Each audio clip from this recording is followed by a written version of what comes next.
para sahabat wanita. Selamat sore, selamat kita beribadah pada sore yang indah ini. Kita akan memuji, memuliakan Tuhan. Kita siapkan hati kita pribadi lepas pribadi. Ini waktu kita untuk menyembah Tuhan. Untuk itu kita siapkan hati kita. Kita akan memuji Tuhan dengan pujian kita.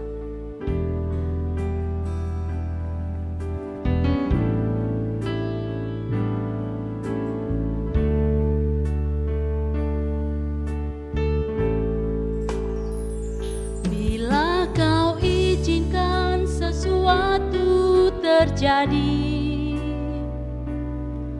ku percaya semua untuk kebaikanku.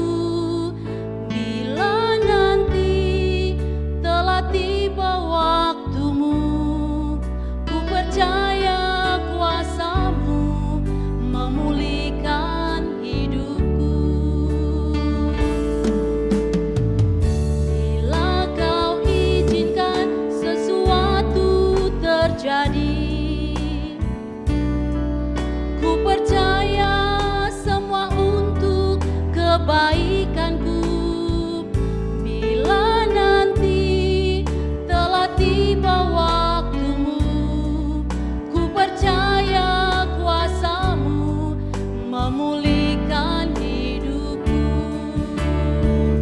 Waktu Tuhan pasti yang terbaik, walau kadang tak mudah dimengerti. Lewati cobaan, ku tetap percaya waktu Tuhan pasti yang terbaik. Kita percaya waktu Tuhan buat kita adalah yang terbaik. Kita belajar percaya setiap hari Tuhan melakukan yang terbaik buat hidup kita. Bila Kau izinkan sesuatu terjadi, ku percaya semua untuk kebaikanku. Bila nanti telah tiba waktumu, ku percaya kuasa-Mu memulihkan hidupku. Waktu Tuhan pasti yang terbaik, walau kadang tak mudah dimengerti. Lewati cobaan, ku tetap percaya waktu Tuhan pasti yang terbaik. Waktu Tuhan pasti yang terbaik, walau kadang tak mudah dimengerti. Lewati cobaan, ku tetap percaya waktu Tuhan pasti yang terbaik. Waktu Tuhan pasti yang terbaik. Waktu Tuhan pasti yang terbaik.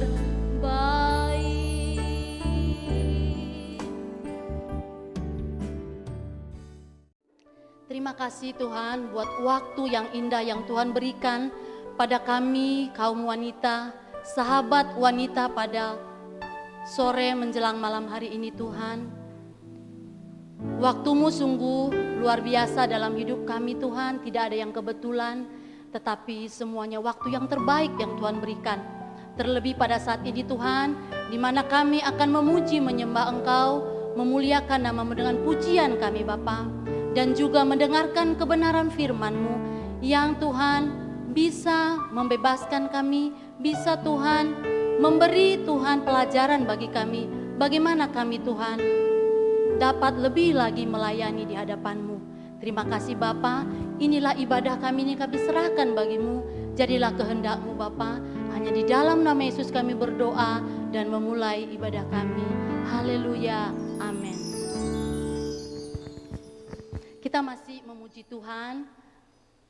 Dengan pujian kita mengangkat suara kita, tarian kita, suara kita yang merdu buat Tuhan. Karena kita tidak pernah berjumpa seperti Tuhan kita yang luar biasa, yaitu Tuhan Yesus Kristus.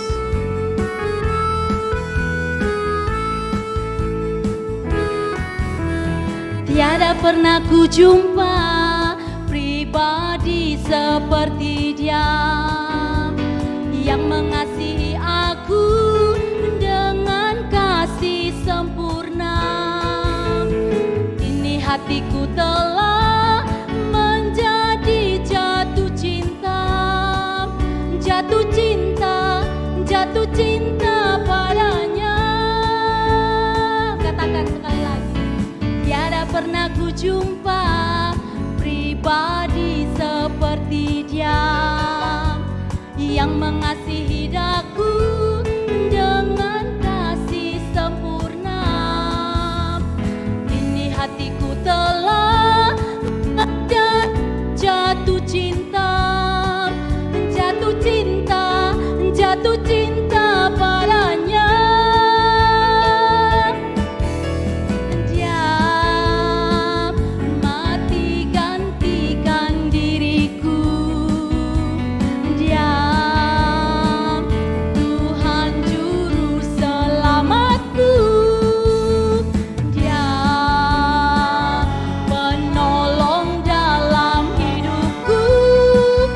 Betapa ku bersyukur. Kita terus bersyukur karena kita memiliki Tuhan kita yang mulia.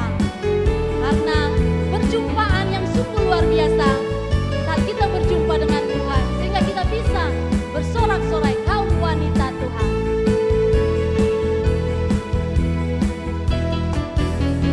Tiada pernah ku jumpa pribadi seperti Dia yang mengasihi daku dengan kasih sempurna. Kini hatiku telah menjadi jatuh cinta, jatuh cinta, jatuh cinta padanya.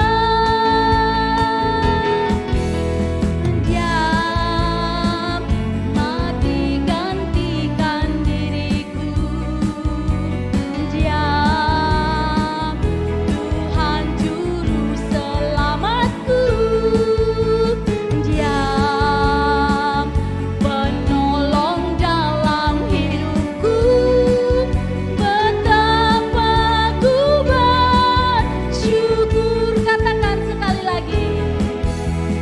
Dia mati gantikan diriku. Dia Tuhan juru selamatku. Dia penolong dalam hidupku. Betapa ku bersyukur. Betapa ku bersyukur. Betapa ku bersyukur.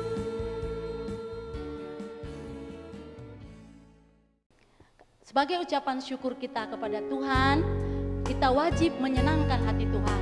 Untuk itu kita siapkan hati kita dengan sepenuhnya agar kita bisa menyenangkan hati Tuhan. Kita bawa hidup kita kepada Tuhan.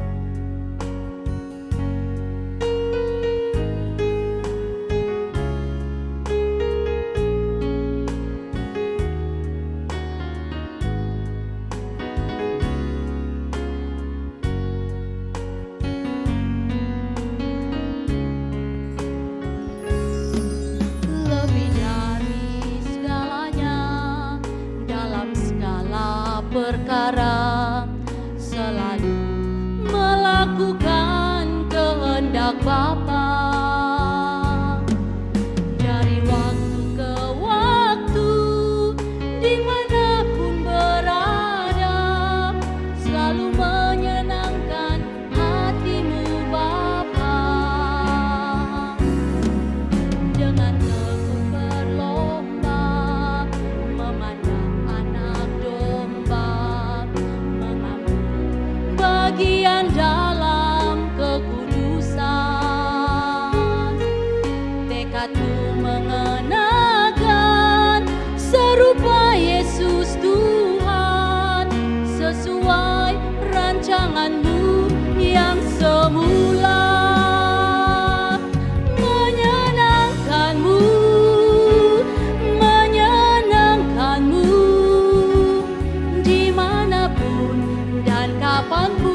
Shalom Bu Pusda, selamat malam.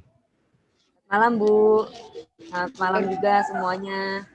Iya, Bu Pusda, hari ini kita mau membahas satu topik yang pasti sangat menarik bagi ibu-ibu di Sleepy maupun di mana saja yang mereka bisa menonton acara YouTube channel ini, yaitu mengenai pandemi dan gangguan mental. Bu Pusda, tanpa menunggu lebih lama, kita sepertinya boleh membahas topik yang sangat menarik ini, pandemi dan gangguan mental. Seperti yang kita tahu, Corona ini udah mau ulang tahun malah Maret ini ya, kalau di Indonesia khususnya. Bagaimana Corona ini berkembang ataupun apapun yang dia buat sampai kita harus mengalami seperti ini sangat merubah pola pikir, bahkan merubah tatanan kehidupan ya, hampir sebagian besar masyarakat Indonesia, bahkan global ya, di seluruh dunia gitu. Tapi kita mau bahas khusus kita saja, atau saya mau membahas spesifik lebih kepada gangguan mental apa saja yang bisa terjadi jika seseorang tidak menanggapinya dengan baik gitu, tidak menerimanya dengan baik begitu.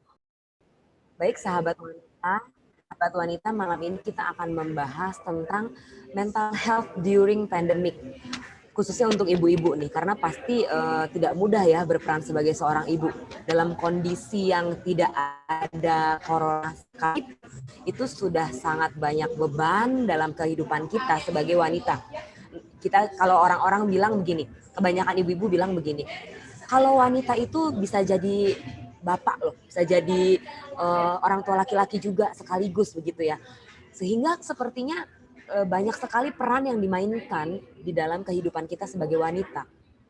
Oleh karena itu, dengan adanya si corona ini tambah-tambahlah beban itu ada di dalam pundak kita, seperti itu ya.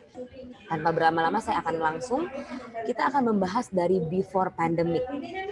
Bisa disaksikan ya Bapak Ibu, mungkin kalau ada bapaknya di sini ikut menonton juga begitu ya, para suami atau seluruhnya ibu-ibu hebat. Nah, bisa menyaksikan bahwa sebelum pandemik itu terjadi, kita masih bisa yang namanya ketemu dengan siapapun semau kita. Kita masih bisa hahaha, ketawa, sharing dengan siapapun yang kita mau. Sebelum terjadi pandemik saja, WHO itu membuktikan bahwa lebih dari 800.000 orang meninggal per tahun, atau sekitar 1 orang dalam 40 detik. Jadi setiap 40 detik itu ada 1 orang yang bunuh diri bahkan. Ini hanya dari sisi bunuh dirinya aja ya. Tapi belum lagi sakit, kecelakaan. Jadi memang sebelum pandemik saja ini sebuah fakta bahwa sekian ratus ribu orang itu meninggal. Seperti itu. Nah, berikutnya adalah saya akan bahas tentang masih dalam kondisi before and after sekarang. Before pandemic, banyak sekali nih kita bisa berkumpul, bersenda gurau, berwisata gitu ya. Kalau kita lagi pusing, lagi penat, lagi stres, kita tinggal keluar rumah, ke mall minimal, atau shopping minimal untuk ibu-ibu nih ya.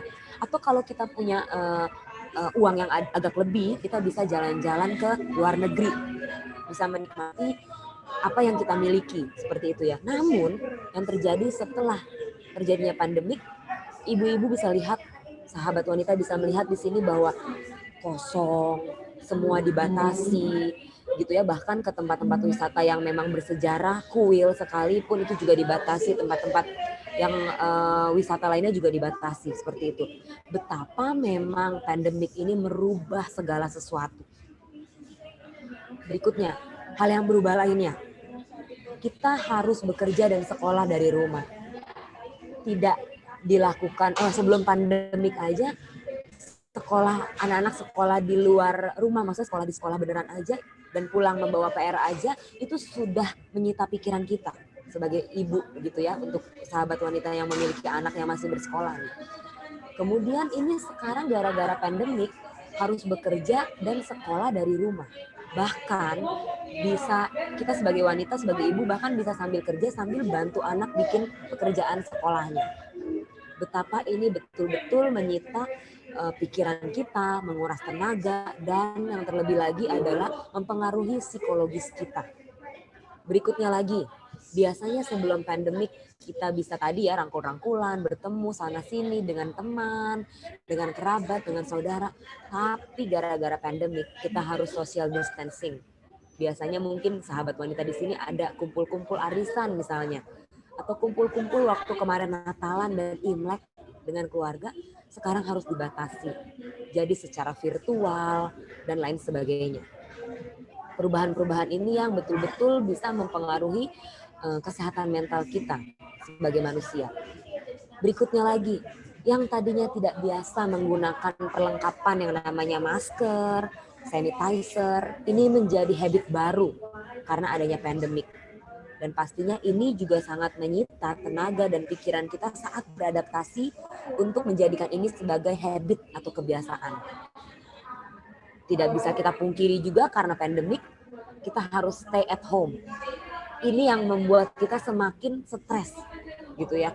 Biasanya kita kalau udah mulai penat dengan pekerjaan rumah, biasanya kita bisa keluar rumah sejenak. Ke mall sebentar, nonton bioskop, sekarang semuanya itu sangat-sangat dibatasi. Harus di rumah, mayoritas waktu di rumah gitu. Kalaupun harus keluar kota, keluar negeri, ada aturan di mana harus swab. Ini juga tidak kalah menyita menyita tenaga kita dan menyita emosi kita ya sebagai manusia. Karena swab itu sendiri kan pasti tidak nyaman untuk kita ya. Harus ada sesuatu yang dimasukkan ke dalam hidung, dikorek begitu ya. Dan itu tidak nyaman rasanya. Itu juga sangat membuat mental kita juga jadi bergejolak gitu ya. Jadi kita ya udahlah lebih memilih di rumah aja. Walaupun di rumah juga sebenarnya kalau bisa dibilang aduh udah bosen banget gara-gara pandemik begitu. Lalu berikutnya, apa yang terjadi karena perubahan-perubahan yang seperti itu? Dan perubahannya menurut saya itu merupakan perubahan yang drastis. Awalnya kita mengira bahwa jauh di sana, di China begitu ya, karena asalnya waktu itu kan di Wuhan ya beritanya ya, di Wuhan China. Kayaknya nggak mungkin deh akan sampai ke Indonesia. Tapi ternyata ketika tanggal 2 Maret udah ulang tahun ya si corona ini ya.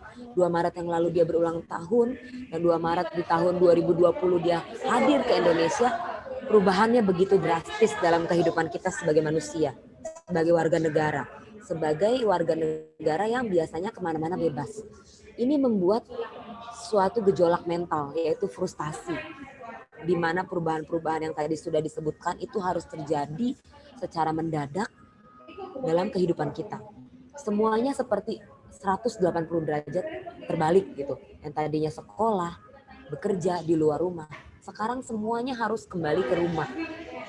Dan kita nggak ada tools, nggak ada perlengkapan yang bisa menghadapi itu semua secara serempak. Begitu.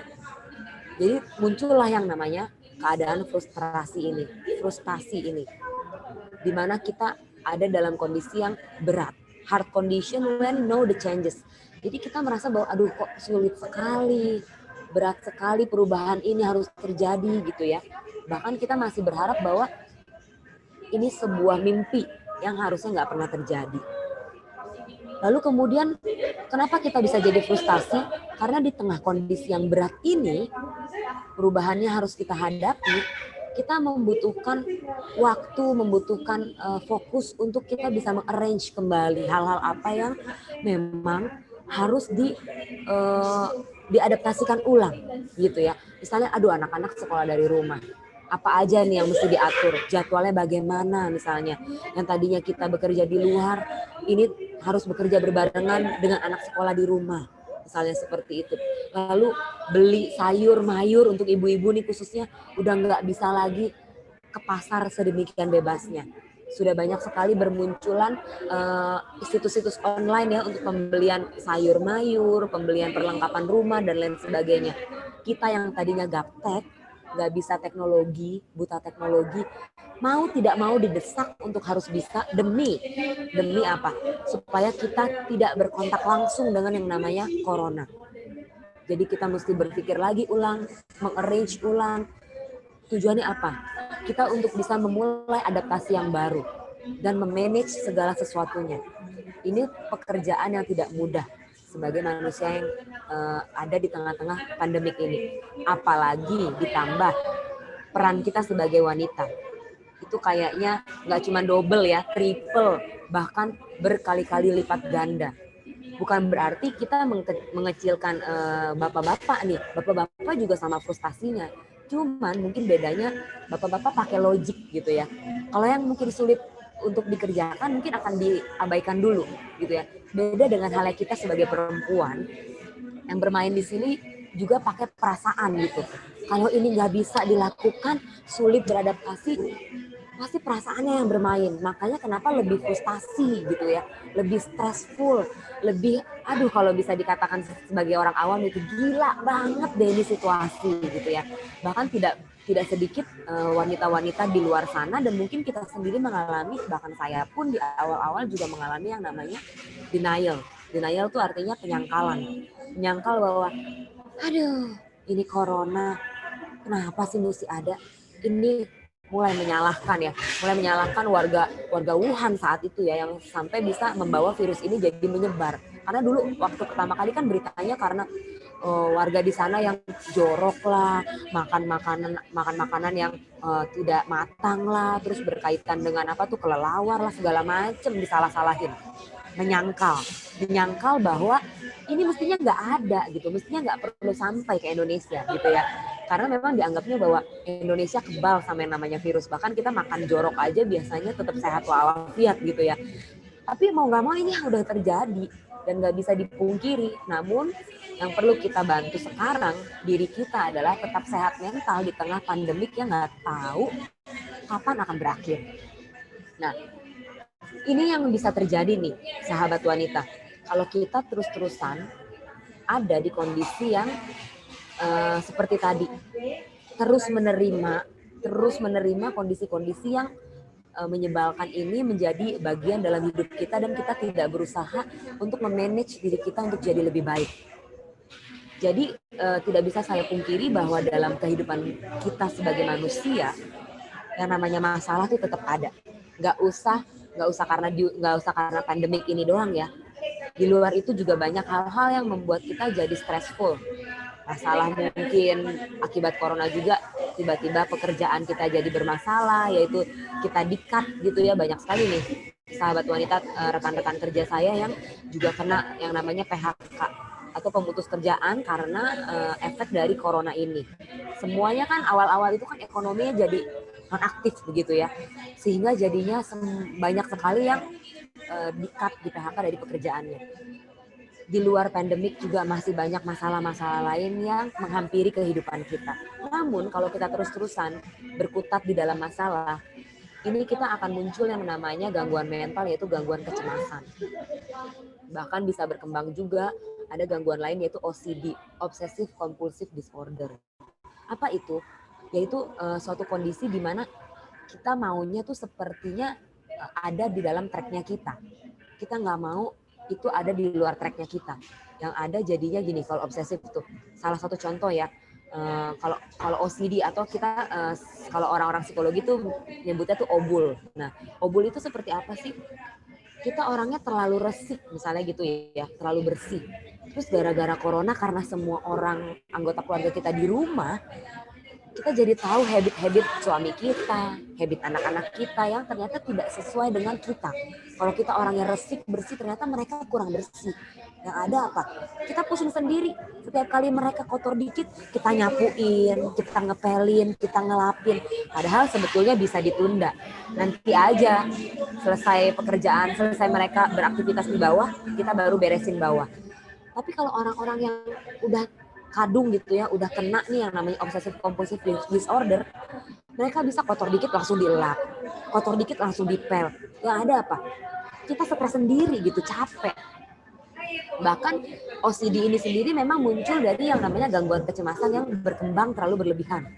Sehingga jadinya efeknya tidak hanya tadi saya sampaikan, dikit-dikit ngepel, dikit-dikit ngebersihin rumah, tidak. Bisa jadi sampai ada klien saya yang sampai nyambutin rambut untuk mengatasi kecemasannya dia. Ujung-ujungnya jadi tahu-tahu botak yang kayak gitu loh. Ternyata pas sudah ngelihat dirinya sendiri kurang elok gitu ya, kurang cantik karena rambutnya dicabut-cabutin terus tanpa sadar, stres lagi dengan kondisi fisiknya. Seperti itu. Ada juga gangguan mental lainnya yaitu gangguan psikotik, yaitu skizofrenia. di mana memang gangguan ini memang mendapati bahwa pasiennya atau klien yang mengalami gangguan ini punya halusinasi yang berlebihan seperti itu. Sehingga jadinya muncul ketakutan, padahal nggak ada orang yang mau menyakitinya, tapi dia udah berhalusinasi, ada orang yang menyakitinya, seperti itu. Hal seperti inilah yang membuat kita jadi semakin cemas, lalu menyebabkan adanya yang namanya depresi dalam diri kita.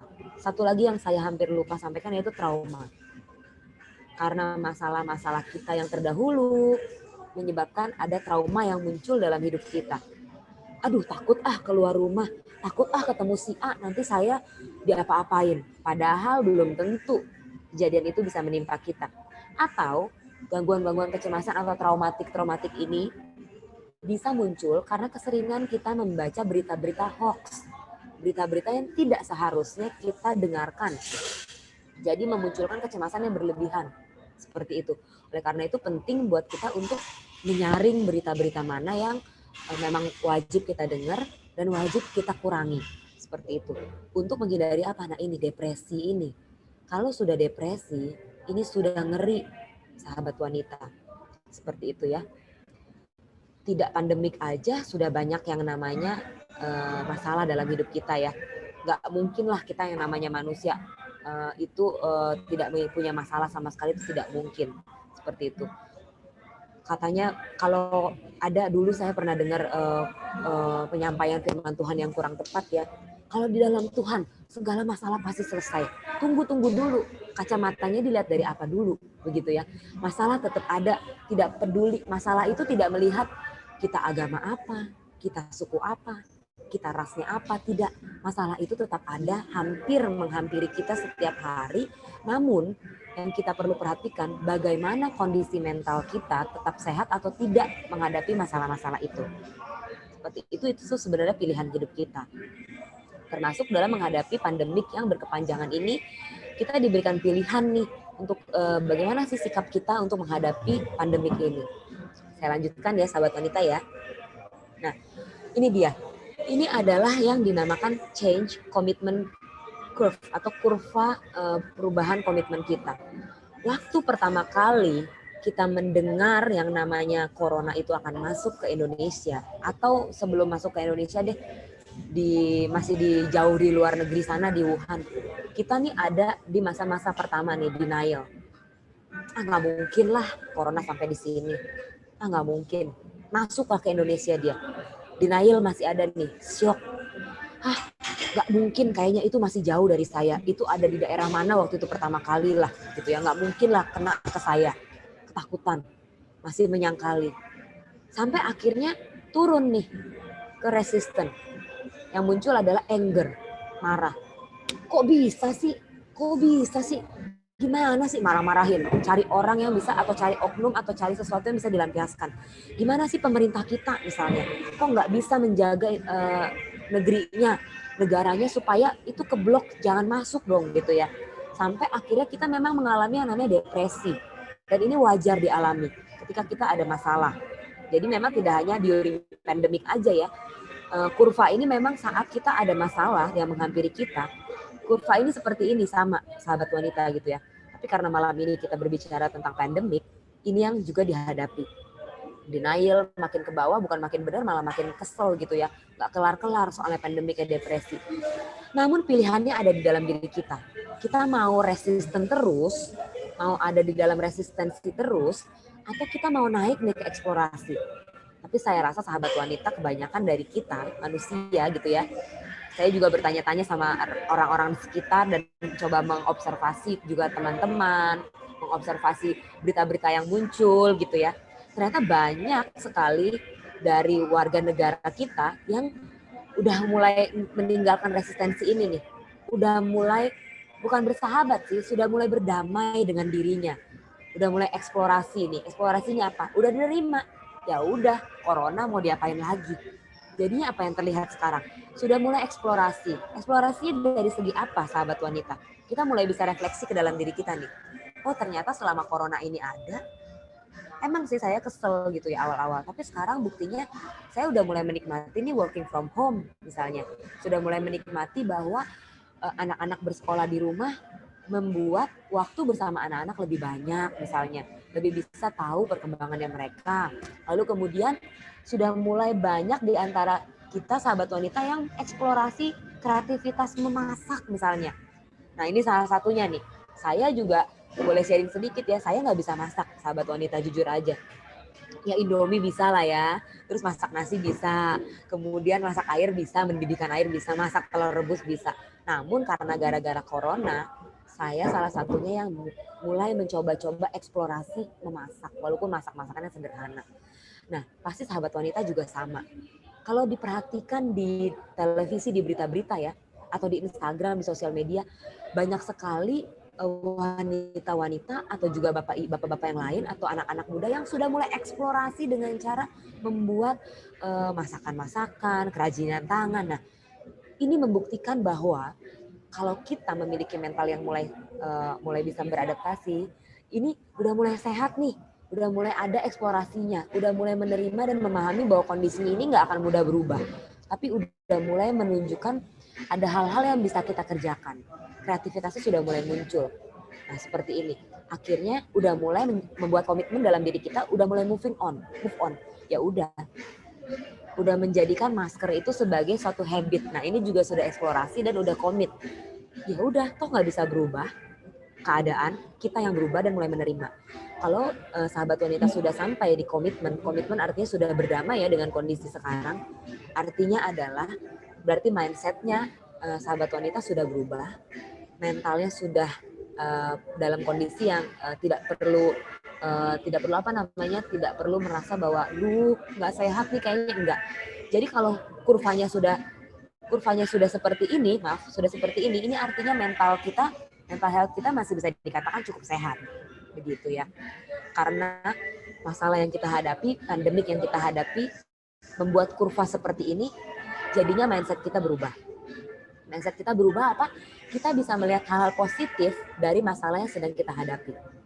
Pandemik ini adalah masalah, tapi ketika mindset kita sudah berubah, hal positif kita bisa temukan dari pandemik ini. Positifnya apa? Oh, ternyata gara-gara pandemik, saya bisa nge-push limit saya.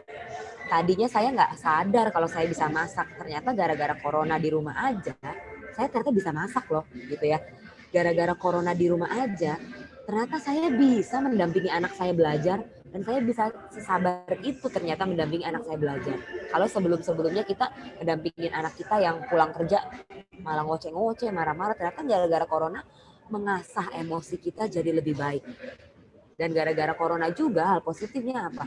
Ternyata komunikasi kita sama suami jadi lebih banyak. Jadi lebih banyak yang bisa diceritakan, disampaikan, didiskusikan, didebatkan, ujung-ujungnya menghasilkan satu keputusan yang positif, misalnya kayak gitu ya.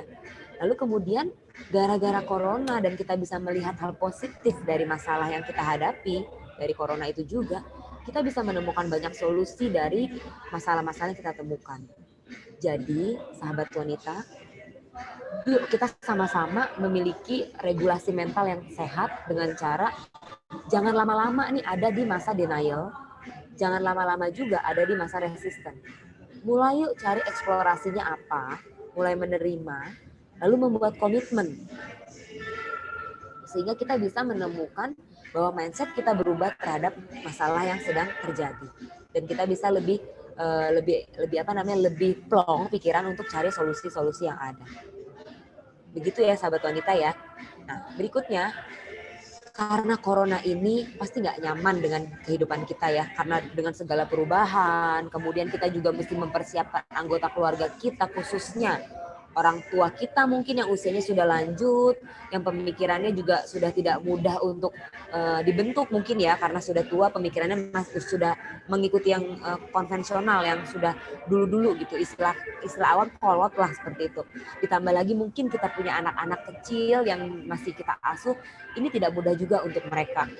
Tapi kita tetap harus tampil sebagai ibu atau sebagai wanita yang strong gitu ya, yang kuat. Nah ini ibaratnya kita nih, sahabat wanita. Corona ini membuat pertahanan kita menjadi hampir roboh gitu ya, nggak kuat nih kayaknya ngadepin. Nah, oleh karena itu kita butuh yang namanya resilience. Being resilient during pandemic. Apa itu resilience during pandemic? Resilience itu adalah kapasitas individu atau komunitas atau suatu institusi atau suatu sistem untuk bisa survive, beradaptasi, lalu kemudian improve, meningkatkan kondisi diri kita, nggak peduli, no matter what kinds of chronic stresses, nggak peduli seberapa besar atau seberapa kronis stres yang sedang kita hadapi, atau kondisi akut yang kita sedang hadapi. Nah, seperti yang tadi saya sampaikan di awal, bahwa corona ini sangat-sangat menyita kita, pikiran, tenaga gitu ya, kesehatan mental kita tersita gara-gara corona. Yang penting adalah untuk tetap sehat secara mental, kita mesti membangun resilience dalam diri kita atau ketahanan, daya tahan kita yang lebih baik hari demi hari. Bentengnya harus dibangun. Jadi bagaimana kalau misalnya nih, kalau di sini contoh Ibu Debra ya, Ibu Debra kan Ibu Gembala ya di GSKI Selipi ya. Bagaimana Ibu Debra bisa menjadi benteng yang kuat di tengah komunitasnya. Berarti Ibu Debra sendiri sebagai wanita harus bisa memulai dari dirinya sendiri untuk punya resilience yang memang baik, yang positif begitu, daya tahannya memang kuat, yang baik begitu. Karena tidak bisa komunitasnya ini kuat kalau individu yang ada di dalamnya itu juga tidak kuat. Nah, sahabat wanita yang ada di GSKI Selipi perlu juga mendukung gembalanya gitu ya, atau mendukung sesama rekan atau sahabat wanita yang lain untuk bisa sama-sama kuat. Gimana? Berarti individu-individunya harus resilience-nya juga baik dulu, baru bisa komunitasnya sehat dan kuat. 3 indikatornya, harus survive, harus bisa beradaptasi, tapi tidak hanya berhenti kepada bertahan dan bisa beradaptasi. Balik lagi ke kurva yang tadi, harus bisa improve, eksplorasi skill-skill dalam diri kita untuk kita bisa berkembang di situasi yang kronik sekalipun. Jadi situasi yang menekan kita, yang membuat kita seolah-olah kerdil, itu kita harus bisa menemukan, aku bisa apa nih di situasi stres kayak gini? Hal-hal apa yang bisa aku lakukan untuk bisa tetap berkreativitas gitu ya, berkreasi seperti itu. Salah satu caranya, kalau misalnya dalam komunitas gereja deh contohnya ya, lalu kita ada banyak tekanan dalam kehidupan kita, kalau dikasih kesempatan untuk menjadi MC misalnya, atau menjadi worship leader, atau misalnya sekedar memimpin doa, jangan ditolak gitu ya. Jadi itu membantu, mengencourage diri kita untuk kita bisa improve diri kita, improve skill kita. Nggak peduli masalah seberat apapun, yang penting kita berusaha untuk improve dulu. Caranya kalau bingung, tanya sama teman-teman sekitar. Menurut kamu hal positif apa sih dalam diri saya masih bisa ditingkatkan? Menurut kamu saya bisa apa ya? Gitu. Atau tanya suami, tanya anak, misalnya tanya pasangan, atau tanya siapa orang-orang di sekitar yang memang kita percaya bisa memberikan feedback positif dalam diri kita. Seperti itu ya, sahabat wanita ya. Jadi resilience, daya tahan yang kuat dari dalam diri kita untuk bisa membentuk komunitas juga yang sehat. Nah, orang-orang yang memiliki resilience yang baik, ini dia ya, dia akan punya ciri-cirinya ini, dia akan punya misi, dia akan punya visi yang juga terlihat, goals-nya apa dalam hidupnya. Bukan yang terhanyut dalam masalah, aduh kayaknya nggak bisa hidup lagi deh saya kayaknya mau mati aja deh. Nah, itu orang-orang yang resilience-nya kendor banget, bahkan hampir nggak ada resilience. Bangkit, ayo gitu ya. Orang yang punya resilience adalah orang yang punya goals dalam hidupnya, tujuannya apa. Kalau nggak tahu, tanya, gali. Makanya punya komunitas ini bersyukur, punya komunitas sahabat wanita ini, punya Waski ini bersyukur, bisa saling menguatkan, bisa saling sharing, supaya punya personal misi sama personal value dalam kehidupannya. Lalu gimana? Alignment to workplace gitu ya. Jadi bisa kalau Bapak Ibu punya personal resilience yang baik gitu ya, di tempat kerja, di komunitas, bisa saling ngeling gitu loh, bisa saling ada keterkaitan, kesinambungan. Lalu kemudian kalau kita punya resilience yang positif, yang baik, kita punya social involvement juga yang baik. Involve artinya ada kesinambungan, ada sinerginya. Kalau kita punya resilience yang baik, maka kita bisa peka dengan sosial kita, dengan lingkungan kita, teman-teman kita, gitu ya. Kita bisa berkontribusi dengan lingkungan kita, dengan kehidupan sosial kita. Tidak egois ke diri kita terus. Dan yang ciri yang tidak kalah penting adalah kita bisa memanage emosi kita dengan positif. Itu ciri orang yang punya resilience yang kuat, yang positif atau yang sudah baik. Dan tidak hanya itu, orang yang punya resilience yang baik, dia bisa punya pendekatan yang juga positif untuk menyelesaikan masalah. Seperti itu. Dan dia orang yang fokus sama goals dalam kehidupannya. Dan yang tidak kalah penting juga adalah orang yang punya resilience yang positif, dia punya physical well-being yang juga baik. Artinya apa? Di tengah stres, tidak mikirin makan terus gitu ya, terus denial.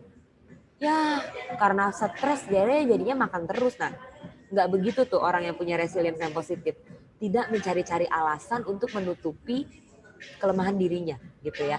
Orang yang punya resilience yang baik, dia akan bisa tetap memanage kebutuhan fisiknya. Artinya apa? Dia tetap bisa berolahraga, dia tetap bisa menahan diri untuk makan makanan yang tidak wajar gitu ya. Artinya dia tetap punya pola hidup sehat. Seperti itu. Nah, oleh karena itu, mari Bapak Ibu, mari sahabat wanita yang menonton, yuk kita sama-sama mengencourage diri kita untuk bisa punya resilience yang baik hari demi hari. Berikutnya, tujuannya apa sih? Gunanya apa sih kita punya resilience itu, pentingnya buat apa? Orang yang punya resilience yang baik, dia akan melihat peluang, see the challenge. Kalau ada masalah, dia tidak anggap itu masalah yang menghimpit, yang bisa membuatnya jadi kerdil, tidak. Justru dia akan melihat banyak hal positif dari masalah yang memang dihadapi. Dia akan melihat banyak peluang dari masalah yang dihadapi. Sebagai contoh begini ya, sahabat wanita. Saya ini ibu dari anak yang punya keterbatasan, tunarungu. Bahkan Tuhan mengizinkan saya punya 3 anak, tapi 2 tunarungu, gitu ya. Tunarungu memang tidak total sih, tidak tuli total, masih bisa terbantu sekali dengan alat bantu dengar. Namun itu membuat saya juga jadi terombang-ambing di awal, gitu ya. Tapi karena anak kedua saya yang kena, lalu itu saya stres berat, gitu ya. Lalu ketika itu memang banyak perubahan terjadi dalam hidup saya. Akhirnya saya mulai diubantu dan diubahkan Tuhan. Saya bisa melihat masalah anak saya ini jadi masalah, bukan lagi masalah, tapi jadi peluang. Peluang bagaimana? Peluang saya bisa mengembangkan apa sisi positif dari dia untuk jadi lebih baik dalam kehidupan dia dan kehidupan saya. Ditambah lagi, tantangannya nggak cuma satu. Anak yang ketiga juga mengalami masalah yang sama, begitu ya. Udah nggak lagi melihat masalah yang terakhir ini sebagai masalah, sahabat wanita, tapi sebagai challenge, sebagai tantangan yang memang Tuhan berikan untuk saya lebih berkembang. Nah, memang saya tidak mengatakan bahwa resilience saya sudah bagus banget, sudah sempurna, tidak. Tapi setidaknya saya sudah mulai mengasah resilience saya untuk jadi lebih baik dari masalah saya yang pertama, gitu ya. Saya melihat masalah-masalah berikutnya adalah sebagai peluang untuk saya lebih berkembang nih, gitu, sebagai challenge. Setelah itu orang yang punya resilience itu pentingnya apa? Dia bisa komit sama tujuan hidupnya, bisa mengencourage diri, bisa mengupayakan diri, berusaha untuk bisa sampai kepada cara-cara untuk memenuhi tujuan hidupnya. Tidak mengasihani diri terus-menerus, begitu ya. Tidak merasakan bahwa orang-orang kayaknya nggak dukung saya, tidak. Orang yang punya resilience yang baik, dia akan pede, dia bisa mencapai tujuan hidupnya. Karena dia punya fokus sama yang dia bisa kontrol. Tapi kalau yang dia tidak bisa kontrol, ya dia nggak fokus ke sana. Kalau orang yang fokusnya hanya kepada yang tidak bisa dikontrol, capek. Itu sama aja nyape-nyapein diri gitu ya. Contohnya gini, namanya ibu-ibu gitu ya, tidak pernah luput dari yang namanya gosip. Pasti sahabat wanita punya lah pasti orang-orang atau teman-teman yang kayaknya dia nggak suka deh sama saya. Kayaknya dia di luaran gosipin saya deh, misalnya gitu ya.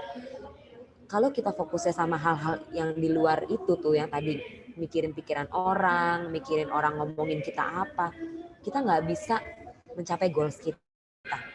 Tapi orang yang resiliensinya baik, dia akan punya keuntungan, yaitu dia akan fokus sama hal-hal yang memang bisa dikendalikan dalam dirinya, emosinya, kemudian hal-hal positif apa yang bisa digali dalam dirinya gitu ya. Mengabaikan omongan orang, mengabaikan pikiran negatif orang tentang dirinya gitu. Udahlah, nggak usah pusing gitu ya tentang orang lain mau ngomongin apa. Yang penting kita sudah berusaha untuk positif. Orang yang punya resilient yang baik, dia akan punya keuntungan, yaitu dia tidak serta-merta atau tidak secara langsung, tidak terus-menerus menyalahkan orang-orang di sekitarnya, termasuk menyalahkan dirinya sendiri. Jadi tidak karena ada satu masalah langsung gara-gara dia nih, misalnya gitu. Nah, orang yang resiliensinya baik, dia tidak cepat menyalahkan kondisi seperti itu. Dia akan berpikir, dia akan merefleksi di mana kesalahannya, di mana kekeliruannya. Seperti itu, sahabat wanita. Selain itu, orang yang punya resilience adalah orang yang memang punya kepekaan sosial yang baik gitu ya, punya empati, bisa tahu kebutuhan orang lain, bisa melihat banyak orang lain butuh dirinya apa, sehingga jadinya dia bisa berpotensi atau berpeluang untuk membantu sesama, seperti itu. Dan yang pasti dari kesemuanya ini, orang yang resiliensinya baik, orang yang memiliki resilience adalah dia yang berpikir positif, selalu berpikir positif tentang hal yang terjadi dalam hidupnya, termasuk rencana-rencana yang memang di luar kendalinya kita. Seperti itu, termasuk corona ini. Kalau orang yang resiliensinya baik, dia akan berpikir bahwa oke, mungkin gara-gara corona ini jadinya kita di rumah jadi lebih banyak komunikasi dengan keluarga, lebih punya banyak waktu bersama orang-orang terkasih, misalnya gitu ya. Lalu lebih punya banyak waktu merenung, merefleksi diri. Nah, seperti itu, berpikir positif. Berikutnya, sahabat wanita, ini ada beberapa hal yang bisa dilakukan untuk kita bisa create positive thinking gitu ya. Yang pertama, kita sendiri harus memilih responnya mau seperti apa. Kalau ada masalah, kita memilih positive thinkingnya apa. Kita harus cari positive thinkingnya. Caranya gimana? Gratitude diri kita setiap hari. Kita kasih penghargaan sama diri kita bahwa diri kita ini sudah berusaha yang terbaik. Misalnya bahkan sampai kita bisa ngomong ke diri kita, makasih ya, hari ini sudah mau bantu mengontrol emosi misalnya. Hari ini sudah mau misalnya bekerja sama untuk membantu anak-anak belajar misalnya. Makasih sudah membantu masak gitu ya. Kita terus-terusan bilang terima kasih, gratitude kepada diri kita sendiri. Sama kita juga bisa memikirkan hal-hal yang kita bisa syukuri setiap harinya. Kalau kita sulit, misalnya biasanya tuh dituntut untuk kurang lebih minimal 10 dah. Tapi 10 itu misalnya sulit, mulai dari 3 dulu atau 1 dulu. Hal apa yang bisa kita syukuri dalam kehidupan kita, gitu ya. Apa ya? Oh, hari ini saya sudah nggak marah-marah. Wah, bersyukur misalnya. Oh, hari ini ternyata ada tukang sayur lewat depan rumah, jadi saya nggak usah pusing beli online, misalnya gitu ya. Ada banyak hal positif yang kita bisa refleksikan tiap hari untuk kita syukuri. Seperti itu. Berikutnya apa? Be prepared to manage the failures gitu ya. Nggak mungkin dalam hidup kita tuh selalu sukses dalam perjalanannya. Ada banyak kegagalan-kegagalan, termasuk dalam menghadapi corona yang sedang kita hadapi ini yang berkepanjangan. Ada banyak kegagalan. Misalnya apa? Kegagalan memanage emosi kita terkait menghadapi anak-anak yang tiap hari school from home nih. Pusing banget kan lihat tingkah mereka setiap hari. Kalau sekolah di sekolah, mungkin kita ada space waktu gitu ya untuk kita bisa me time sebentar deh, anak-anak nggak di rumah. Nah, kegagalan-kegagalan yang mungkin kita hadapi atau kegagalan yang tadinya berencana mau masak tapi gara-gara keriuhan yang terjadi di rumah kita nggak jadi masak misalnya. Itu kegagalan-kegagalan, tapi kita harus menyiapkan diri. Caranya apa? Ya hadapi aja situasi itu. Hadapi situasi yang tidak nyaman itu sambil kita terima emosi kita. Saat sedang marah, mungkin kita daripada orang lain kena, kita menyingkir dulu deh, menghindar dulu. Pergi ke kamar mandi kek, atau minta pasangan kita, udah deh kamu hadapin anak-anak dulu deh, saya mau ke kamar dulu, misalnya gitu ya. Tarik napas, sekedar mandi misalnya.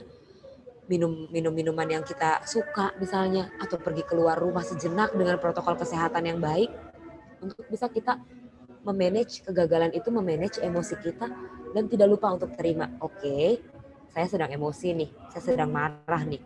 Oke, nggak apa-apa deh marah dulu gitu ya. sampai kita benar-benar bisa kendalikan emosi. Mungkin kita juga bisa menulis nih hal-hal apa sih yang bikin kita takut selama pandemik ini gitu ya. Lalu di breakdown.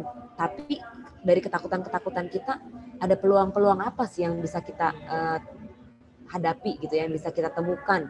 Hal positif apa yang bisa kita temukan. Kalau kita punya banyak ketakutan, kita pikirin nih, misalnya ketakutan kita, aduh pekerjaannya jadi gimana nih, usaha misalnya, usahanya sepi nih, gimana ya, nanti takut ekonomi keluarga dan lain sebagainya. Sahabat wanita bisa breakdown hal-hal ketakutan apa yang dihadapi. Lalu kalau kita nggak bisa atau masih kesulitan untuk merefleksikan kira-kira hal apa yang bisa kita lakukan untuk menghadapi ketakutan itu, kita bisa ajak pasangan kita atau teman kita untuk sharing. Saya punya ketakutan ini nih, menurut kamu gimana? Karena kalau kita berkutat dalam kondisi kita ada masalah, berkutat sendiri, kadang-kadang suka nggak open mind tuh. Sehingga kita butuh orang lain untuk melihat dari sudut pandang yang lain. Seperti itu. Bahkan kita bisa juga minta bantuan kakak-kakak rohani ya yang ada di gereja misalnya, atau konseling dengan orang-orang yang memang ahli di bidangnya untuk bisa melihat sudut pandang yang lain dari masalah yang kita hadapi, dari ketakutan-ketakutan yang kita hadapi. Seperti itu. Nah, ini dia take care of yourself. Jangan lupa sahabat wanita, sepenat-penatnya kita butuh juga yang namanya memanjakan diri kita ya. Yaitu kita butuh yang namanya me time. Me time ada banyak cara ya, ini hanya sedikit cara yang saya temukan akhir-akhir ini. Bisa olahraga gitu ya. Olahraga banyak sekali ya, kita sudah bisa melihat dari tayangan YouTube gitu ya, bahwa banyak sekali olahraga during pandemic gitu ya, selama di rumah aja. Banyak tutorial yang bisa sahabat wanita lakukan. Kemudian baca buku yang mungkin sahabat wanita suka. Kemudian tidur sejenak karena otak kita juga butuh oksigen untuk bisa berpikir lebih jernih. Kemudian kreasi masakan yang sahabat wanita bisa lakukan. Gak usah yang rumit-rumit. Jangan memaksa diri untuk masak yang rumit-rumit. Kita mulai dari yang sederhana. Seperti itu. Makan makanan yang sehat, kemudian nonton, sekedar tarik nafas panjang dan dalam, itu udah bikin kita lebih rileks. Lakukan sharing, diskusi dengan orang-orang yang kita percaya, misalnya, atau menyediakan waktu untuk kita bisa saat teduh misalnya, lalu kemudian konseling dengan orang-orang yang kita juga percaya, konselor gereja misalnya, atau psikolog misalnya, seperti itu. Ada banyak cara yang bisa dan perlu kita lakukan untuk menjaga mental kita tetap sehat. Jadi jangan sampai kita terlalu hanyut di dalam masalah atau pandemik ini. Pandemik boleh ada, tapi kita harus tetap sehat mental. Gitu ya sahabat wanita ya. Tetap harus take care sama diri kita sendiri. Nah ini dia. Kita anggap pandemik ini adalah problem. Atau sahabat wanita bisa menganalogikan ya berbagai hal ya, problemsnya apa. Lalu regulasinya seperti apa? Regulasi ini adalah tadi itu yang sudah kita lalui prosesnya. Bagaimana membuat agar mental kita tetap sehat. Banyak tadi ya cara-caranya ya, tetap berusaha untuk resilience, kemudian ada yang take care of yourself tadi.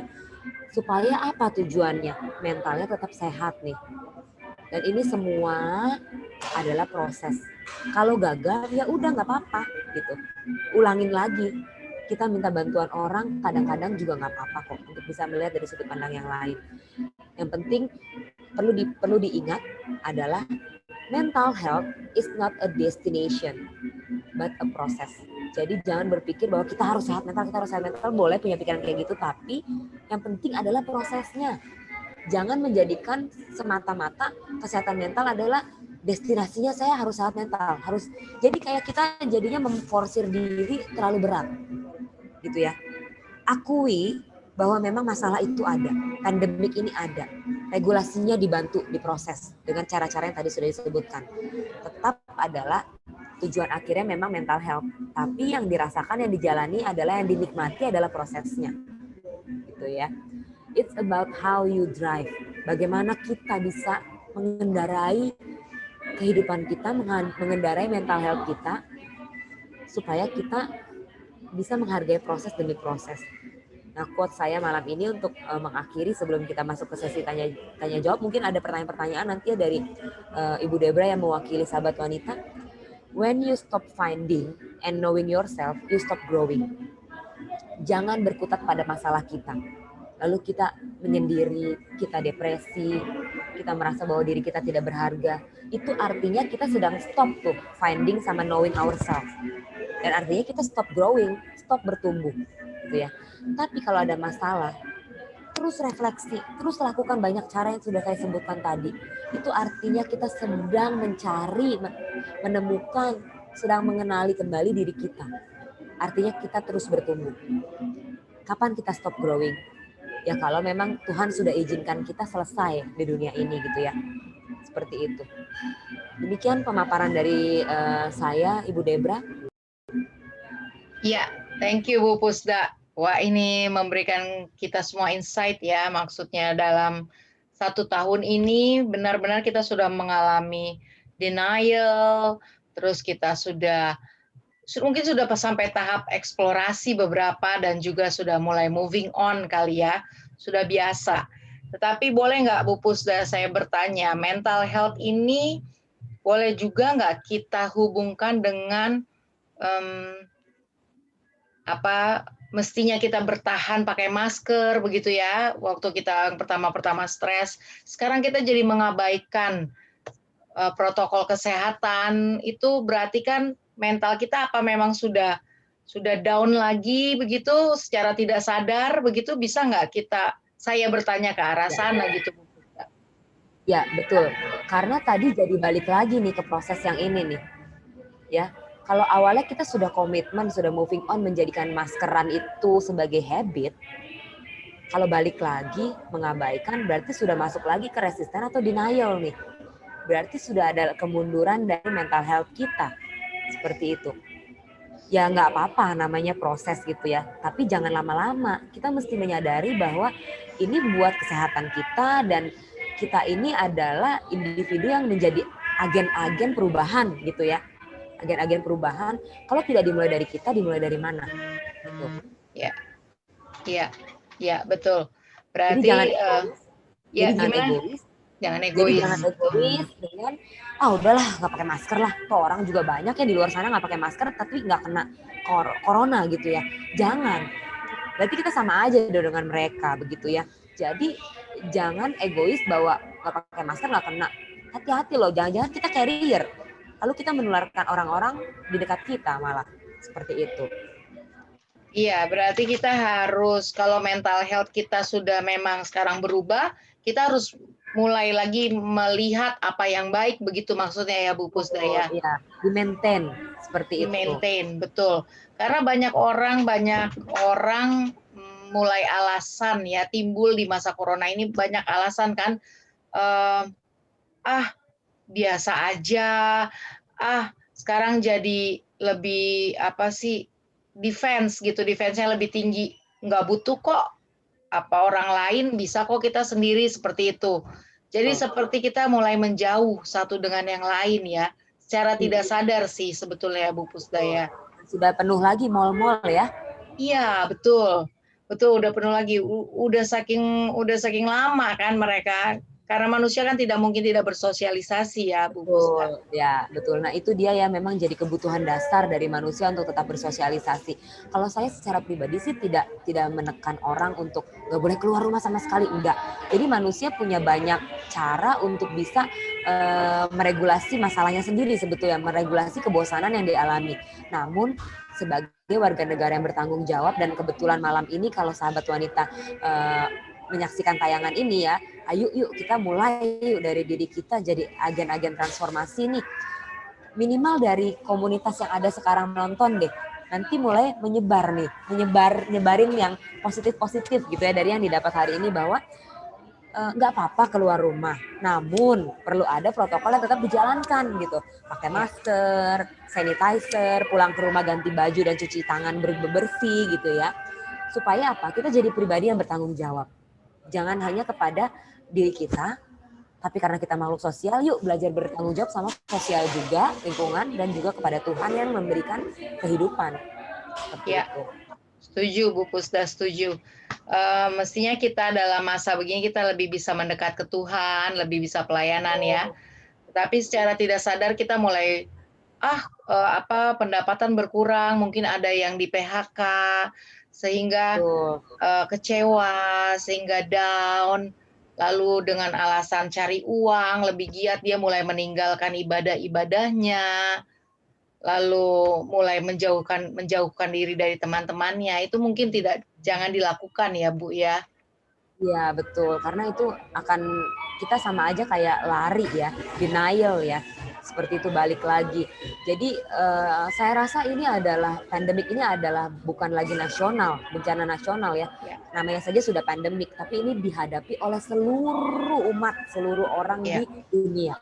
Jadi jangan merasa bahwa kita yang down, memang betul tidak mudah melewatinya. Namun kalau kita sudah ada di dalam tahap kurva ini, yuk kita mulai cari.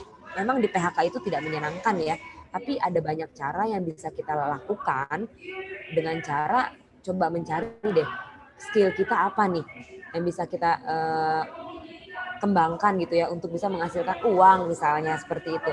Dan yang namanya pandemik ini sebagai makhluk sosial kita tetap harus bersosialisasi. Ada banyak cara juga sih, nggak mesti juga harus tatap muka berdekatan kan seperti itu. Bisa juga secara online seperti ini atau ketemu tapi dengan jaga jarak tetap bisa saling berbagi cuan lah misalnya gitu ya, atau saling berbagi misalnya info tentang lowongan pekerjaan atau ada bisnis apa nih, saling membantu atau jualan makanan saling membantu. Di komunitas sangat bisa terjadi ya, misalnya di gereja di GSKI saya tuh sampai grup diizinkan untuk yang kayak ya share siapa yang bisa jualan, yang mau jualan tapi nanti japri gitu ya, tidak menu-menuhin grup sih seperti itu.